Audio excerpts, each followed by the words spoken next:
എങ്ങനെയാണ് ഈ MDMA ഉപയോഗിക്കുന്നതിലേക്ക് എത്തിപ്പെടുന്നത്? ഞാനൊരു 22 വയസ്സ് വരെ ഞാനൊരു സിഗരറ്റ് പോലും വലിച്ചിരുന്നില്ല. ഒരു ദിവസം 2021 ലാസ്റ്റ് സെപ്റ്റംബർ മാസത്തിൽ ഞാനും എൻ്റെ ഫ്രണ്ട്സും കൂടി കോഴിക്കോട് ബീച്ച് വരെ പോയി. നാട്ടിലെ ഫ്രണ്ട്സ് തന്നെ. എനിക്ക് വണ്ടികളെ പരിപാടി എപ്പോഴും ഫ്രീ ടൈം ആയതുകൊണ്ട് ഇങ്ങനെ കറങ്ങി നടക്കുക. അന്ന് ബീച്ചിൽ ഒരു ഞായറാഴ്ച പോയപ്പോൾ എൻ്റെ ഫ്രണ്ട്സിൻ്റെ കയ്യിൽ ഇതുണ്ടായിരുന്നു. എനിക്കറിയില്ല, MDMA സാധനം കണ്ടിട്ടില്ല എത്ര കാലമായിട്ട്, അന്ന് കണ്ടില്ല. അങ്ങനെ ഇവരെന്നോട് പറഞ്ഞു, സമയം ഇത് ചെറിയൊരു സാധനമാണ്, ഇതൊന്ന് ജസ്റ്റ് ഒന്ന് ഉപയോഗിച്ച് നോക്ക്. ഇത് ഉപയോഗിച്ച് കഴിഞ്ഞാൽ ഭയങ്കര ധൈര്യകാരം, ഭയങ്കര കാര്യം, അങ്ങനെ ഇങ്ങനെ കുറേ ക്ലാസ് എടുത്തു. എനിക്ക് വേണ്ട വേണ്ട വേണ്ട എന്ന് ഞാൻ പറഞ്ഞുകൊണ്ടിരുന്നു. പക്ഷേ എനിക്ക് പിന്നെ ഇതിങ്ങനെ നിർബന്ധിച്ച് ഞാനത് ഉപയോഗിപ്പിച്ച് ഞാൻ ഉപയോഗിച്ച് ടെസ്റ്റിനോട് പറഞ്ഞാൽ ഇത് അഡിക്ഷൻ ആവുന്നില്ല. ഇപ്പോൾ ഉപയോഗിച്ച് ടെസ്റ്റ് ചെയ്ത് നോക്കുക, എല്ലാ കാര്യം അറിയണത് നല്ലതല്ല വെച്ചിട്ട് ഞാൻ ടെസ്റ്റ് ചെയ്ത്. പിന്നെ അങ്ങനെ അവിടെ നാട്ടിൽ നിന്ന് എന്നോട് പറഞ്ഞു, ഇത് നമ്മൾ തമ്മിൽ 3 ആൾ മാത്രമേ അറിയുള്ളൂ, വേറെ ആരും അറിയില്ല എന്ന് പറഞ്ഞിട്ട് അതൊക്കെ നടന്നു. പിന്നെ നാട്ടിൽ വന്നിട്ട് ഇവരെന്നെ അത് നാട്ടിൽ ഓരോരുത്തർ ഗ്യാങ്ങിലൊക്കെ പറഞ്ഞ് പബ്ലിസിറ്റി ആവാൻ തുടങ്ങി. പിന്നെ അത് ഉപയോഗിക്കൽ പിന്നെ എനിക്കിത് അന്ന് പിന്നെ ഉപയോഗിക്കാൻ തോന്നുകയാണ്. പിന്നെ ഇത് അഡിക്ഷൻ ആവില്ല എന്ന് വെറുതെ പറയുന്നത്, അഡിക്ഷനായി. ആദ്യമായിട്ട് ഞാൻ വാങ്ങിച്ചത് ഞാൻ വയനാട് പോയിട്ട് വാങ്ങി. നാട്ടിലാരും അറിയരുത് എന്നുള്ളതിൽ വയനാട്ടിൽ പോയിട്ടാണ് വാങ്ങിക്കുന്നത്.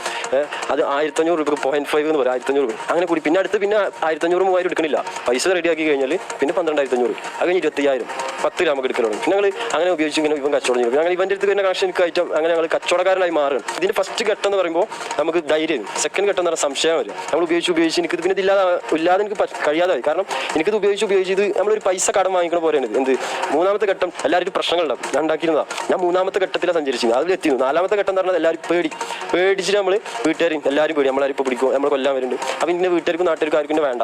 അങ്ങനെ ചിന്തിച്ചിട്ടാണ് ഈ ലാസ്റ്റ് എല്ലാവരും കയറെടുക്കുക അല്ലെങ്കിൽ ബ്ലേഡ് വെക്കുക അല്ലെങ്കിൽ ട്രെയിനിൻ്റെ മുന്നിൽ പോയി നിൽക്കുക. ഒരുപാട് നടക്കുന്നത് അതങ്ങനെ. നിസാം പറഞ്ഞത് കേട്ട് ഞെട്ടിയവരുണ്ടാകും, ഇതൊരു നിത്യസംഭവമായതുകൊണ്ട് ഞെട്ടാത്തവരുണ്ടാവും അല്ലേ? ഈ വാർത്ത വരുന്നത് നമ്മുടെ നാടായ വളാഞ്ചേരിയിൽ നിന്നാണ്. ഇതാണ് നമ്മളെവരെയും ഞെട്ടിക്കുന്നത്. പക്ഷെ നാട്ടിലെത്തി കഴിഞ്ഞാൽ ഇത് സർവ്വസാധാരണയാണ്. ഒരുപാട് യുവാക്കൾക്കിടയിൽ ഇത് നിത്യമാണ്, ഇത്തരം ലഹരി ഉപയോഗം. അത്തരത്തിൽ വ്യാപകമായിക്കൊണ്ടിരിക്കുകയാണ് ലഹരി ഉപയോഗം എന്നുള്ളതാണ് നമുക്കറിയാൻ പറ്റുന്നത്. നിസാമും അറിയാതെ എത്തിപ്പെട്ടതായിരുന്നു. എന്തായാലും അവൻക്ക് അതിൽ നിന്ന് മാറി നിൽക്കണമെന്ന് തോന്നി. അതിനുവേണ്ടി പരിശ്രമം നടത്തി.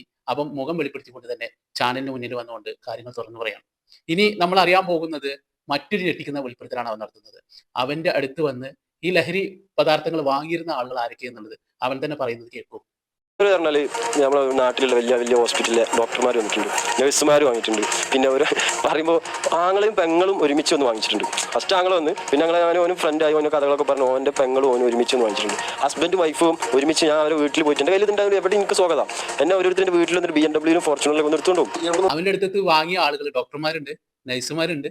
ഇങ്ങനെ പറഞ്ഞു തുടങ്ങാം. ഈ നഴ്സുമാരും ഡോക്ടർമാരൊക്കെ എവിടെയാണ് ഹോസ്പിറ്റലുകളിൽ എന്നുള്ളത് വിലയിരുത്തുമ്പോൾ ഒരുപക്ഷെ നമ്മളൊക്കെ സ്ഥിരമായിട്ട് പോയി കാണുന്ന ഡോക്ടർമാരാണോ നഴ്സുമാരാണോ എന്നുള്ളത് ആർക്കറിയാം?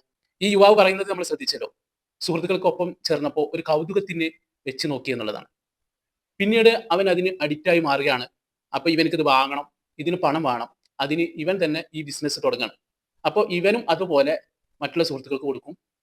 അവരും ഇതിലേക്ക് അടിമപ്പെട്ടു വരികയാണ്. പിന്നെ അവരും ബിസിനസ് തുടങ്ങും. അങ്ങനെ ഒരു മണിച്ചെയിൻ ബിസിനസ് പോലെ എന്ന് വേണമെങ്കിൽ നമുക്ക് ഈ ലഹരി വ്യാപനത്തെ കുറിച്ച് പറയാം.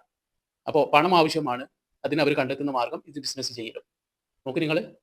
അപ്പോൾ വിദ്യാർത്ഥികൾക്കിടയിലൊക്കെ വളരെ വ്യാപനമായിക്കൊണ്ടിരിക്കുന്നതും അതുകൊണ്ട് തന്നെയാണിത്. ഇപ്പോൾ കഴിഞ്ഞ ദിവസത്തെ ഒരു വിദ്യാർത്ഥി എന്തോ ഒക്കെ തട്ടിക്കയറി അധ്യാപകനോടൊക്കെ സംസാരിക്കുന്നത് കാണാനൊക്കെ ഇടയായി. അതുപോലെ തന്നെ അടുത്ത ദിവസങ്ങളിലാണ് ഒരു ഉമ്മയെ കൊലപ്പെടുത്തിയത്, ഒരു മോനെ അല്ലേ? ഞെട്ടിക്കുന്ന വാർത്തകളാണ് നമ്മൾ കേട്ടിട്ടും കണ്ടുകൊണ്ടും ഇരിക്കുന്നതൊക്കെ അല്ലെ? മീഡിയകളിലൊക്കെ ഇത്തരം വാർത്തകൾ നിറഞ്ഞു നിൽക്കുകയാണ്. എന്തായാലും നമ്മളെ മക്കളെ നമ്മൾ ശ്രദ്ധിക്കുക എന്ന് മാത്രമാണ് ഇപ്പോൾ നമുക്ക് പറയാൻ പറ്റുള്ളൂ.